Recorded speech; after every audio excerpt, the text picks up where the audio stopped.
Oh, I can't talk tonight, clearly. Hey guys, it's Amanda.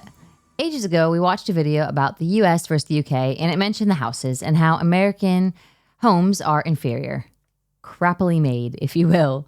And I had a few people say that this is because our houses are made out of wood. But sure, that can't be the only reason, because wood is used in other countries as well. So what makes American homes so flimsy? Why do they crumble under pressure? Well, that's what we are going to hopefully find out on today's video, why so many American homes are flimsy. But before we start, if you have any clue as to why, put it in the comments.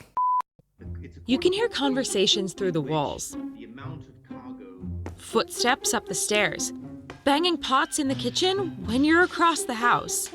That's just life in most American homes. You can hear Walls that here are too. thin and the opposite In of some soundproof. houses. And something always needs to be fixed. And most homes aren't even that old. There should be no excuse that they're falling apart. But why are they like this, especially when other areas have sturdy, thick houses that last hundreds and hundreds of years? The answer isn't just capitalism, so don't click off the video just yet. It's actually a lot more complex, and the solution isn't easy. If you're looking for one quick thing to blame, you can look towards George Washington's snow. In 1832, the civil engineer was tasked with building a Chicago warehouse as quickly as possible from the local softwood. So he got creative.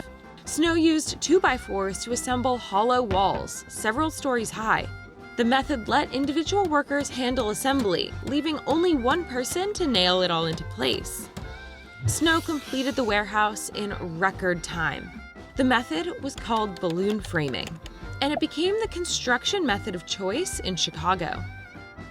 But balloon framing didn't take off until the 1940s, when America was experiencing a post-war boom period. More Everybody wanted a Americans had house. money than ever before, and they wanted the American dream, a house. They could suddenly afford to buy homes in sprawling new suburbs, and contractors knew they could make a killing if they could produce enough homes to satisfy the demand. Balloon framing and its successor, platform framing, allowed contractors to frame houses basically overnight. But there was something unique about balloon framing that made it only feasible in certain countries, like the US and Canada, and not in Europe. Balloon framing requires a massive quantity of long, mature trees. And America had Oh, an yeah, of course. abundance of super tall, Obviously. mature trees. Plus, it was an easy and cheap construction material for the newly growing suburbs. Wood is sturdy, yet flexible enough to withstand low-intensity earthquakes and tornadoes. If you want to hear about all of wood's good qualities, check out our video on the subject here. In Europe, wood is still incredibly expensive because so few forests remain, and what they do have is heavily protected. So the average European home is built with brick, stone, or concrete, and they're many centuries old. So the housing is one of the first differences that I actually noticed when I came over to England. Like, of course, we have brick and stone houses in the States, but it's mainly wooden, like pretty much everywhere. A big one is log cabins, actually.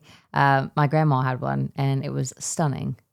But anyway, that's a bit off topic. I came here, and it's the exact opposite, really. You don't really see wooden houses. It's mainly brick, which I really like. I think brick houses look beautiful, but obviously it makes perfect sense why there isn't as many, because there's not as many trees to be harvested, torn down for construction. These materials can be sturdier and safer than wood. A concrete masonry wall has a, shocker, higher fire insulation property rating compared to a wooden frame wall. One of these concrete walls has a fire rating of around 4 hours till it's destroyed, as compared to a wooden framed wall, which only has a rating of around an hour. 1 Insurance hour. carriers also have long-term data suggesting that homes constructed of brick are less likely to be destroyed by natural hazards.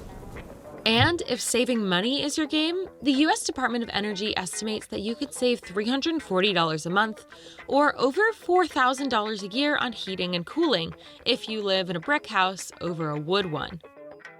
It's estimated. I can definitely confirm, having lived in both houses, well, both types of houses, that brick houses are generally warmer. They stay longer warmer. They stay longer warmer? They stay warmer longer, although it's still extortionate to heat the place no matter where you live. So there's always that. That losses from wildfires have added up to $5.1 billion over the past 10 years, a number made even more bloated by all the wood-framed houses. Now, to be clear, wood isn't necessarily a bad building material. I mean, take a look at the Fairbanks house in Dedham, Massachusetts. It's been standing since 1637. But in general, wood is harder to maintain. In fact, without maintenance, many houses won't make it to 30 years. And to many Americans, that's just the right amount of time.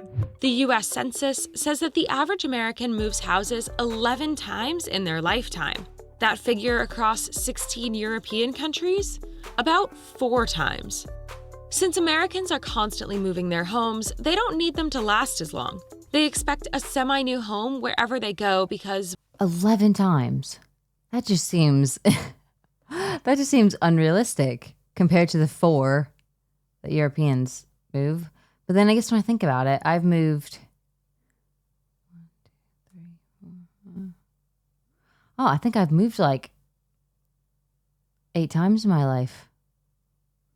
Roughly. So I guess maybe it is accurate. Obviously, it's a silly thing to say, but it just depends on the situation. Jobs, that sort of thing. But that is such a difference. I wonder why Europeans don't move as much. with the increased owner turnover, regular maintenance isn't normally done. It's easier just to rip it down and start over fresh. But why do Americans move around so much? You can blame the job market. In America, it's much more common to hop around between companies. The opposite is true in the European Union. The World Bank reports that the median tenure of the average US employee was 4 years, while the median tenure in the EU was 10 years. Oh, wow. Part of that culture difference. of constantly shifting jobs is moving to a new area to take that job, meaning you've got to move houses. So, short story, blame George Washington Snow. Long story, blame the shifting US job market.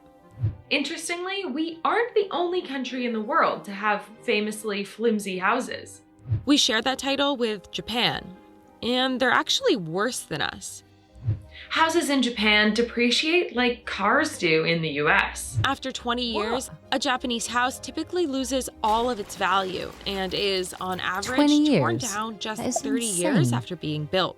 According to a paper by the Nomura Research Institute, it's a major obstacle to affluence for Japanese families. The collective waste is approximately an annual loss of 4% of Japan's total GDP. The total amount of new houses built in Japan every year is on par with the United States, despite having only a third of its population, which is shrinking every year. Wow. 87% of Japan's home sales are new homes, compared to only 11 to 34% in Western countries. Part of the reason for this is that the Japanese love new things. Their frequent and severe earthquakes make old houses, cheap wood frame houses from the same post-war boom we had, dangerous and without proper seismic reinforcement. It's considered futile to invest in their maintenance or try to improve them. That's especially reinforced, the Nomura Research Institute says, by concepts of impermanence in the Shinto religion. Take a look at Issei's Grand Shinto Shrine, a huge religious site that is rebuilt from scratch every 20 years. Unfortunately, it's That is a very lot of work. expensive when you apply that same principle to houses. Americans wanted cheap homes to fulfill their dreams of home ownership after World War II. But the tricks that contractors use to make that happen have made it easy for us to view homes as disposable and unworthy of repair. But times could be changing. A recent trend that hasn't unseated wooden framing yet is modular or prefabricated homes. Modular homes are constructed in sections away from the building site and then put together on the property. But they're actually framed with 8 to 10% more wood, so they're extra strong for transportation, and are designed to be sturdier than regular homes. Instead of nails and screws, walls are connected using joints and strong glues. It's a method that has become increasingly popular for making tiny homes, but hasn't managed to beat out balloon framing on the most important thing to contractors: price. Modular homes sell for less than regular homes, even though they can be slightly cheaper to make, so contractors avoid them in favor of more profit. If Americans decided to stay put in one home and invest in it, that might change. But the cheap efficiency of wooden framing and the necessity of moving to advance one's career are hard lures to resist, especially when everyone else is doing it. So I suppose you can really just blame it on trying to keep up with the Joneses. So I don't think the trend of Americans moving from place to place will ever change. Because in our live to work culture, everyone's always trying to level up, get promotions, more opportunities, and you have to move to get those things. But also, it's not just for necessarily a better pay. It's also for health benefits and pensions and all of that stuff as well. So there's so many factors, and it's quite easy to just kind of get up and move from state to state. There's loads of houses. There's always places to go. So compared to Europe, maybe that's kind of one of the biggest reasons. I don't know. That's all I can really think of why that would be. I shouldn't say I always wondered, but since having those comments, I did wonder why our houses were flimsier. And at least now I have a better understanding of why that is. So yeah, some Americans have massive homes, but clearly they aren't as safe as some other builds. I mean, the fire thing, I don't know, that's quite scary. I mean, 4 hours versus the 1 hour. If there's a fire in the middle of the night or anything like that, I mean, 1 hour, that is no time at all. Scary. And it always makes me laugh when they talk about how they don't use like nails and screws for building houses anymore. They use like the joints and the glue. I generally, every time they say it, I just keep thinking they get out like the prick. What? The Pritt stick, and they're just lathering it on there and just sticking it up. Oh, I can't talk tonight, clearly. But on the other side, though, it sounds like Japanese houses are worse than ours. So there's always that. But what did you think? What country has the best houses? Let me know in the comments. And as always, if you haven't already, please subscribe to my channel, smash that like button if that's what you're into, and I'll see you in the next video.